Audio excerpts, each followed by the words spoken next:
윤석열 대통령이 지난밤 연이은 북한의 도발은 9.19 남북 군사 합의 위반이라고 지적을 하며 군과 국민들에게 북에 대한 확고한 대적관과 자유민주주의를 지키기 위한 안보를 강조했습니다.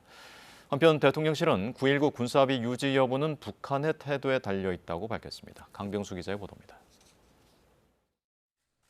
윤석열 대통령은 북한이 밤새 무차별 도발을 해왔다고 말했습니다.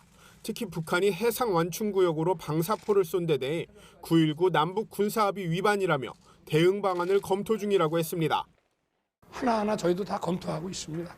네. 남북 9.19 협의 위반인 건 맞습니다.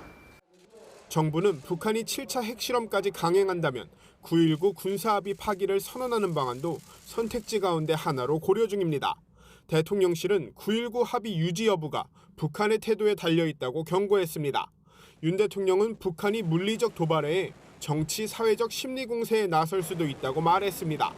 연이은 도발이 불안을 키우고 국론 분열을 노리는 심리전일 수도 있다는 건데 대통령실은 확장 억제만큼이나 국민들의 한마음도 중요하다고 설명했습니다.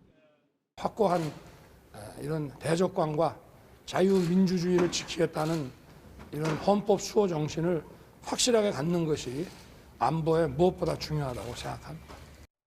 윤 대통령은 이런 도발의 대응 방안으로 미사일 방어와 킬체인, 대량 응징 보복 등 3축 체계가 여전히 유효하다고 밝혔습니다.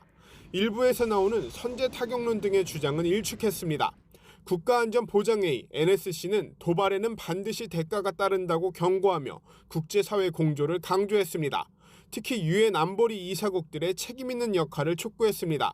이달 초 북한 도발을 규탄하는 유엔 안보리 성명 채택 시도가 중국과 러시아 반대로 무산된 데 대한 책임을 지적한 것으로 풀이됩니다. KBS 뉴스 강병수입니다.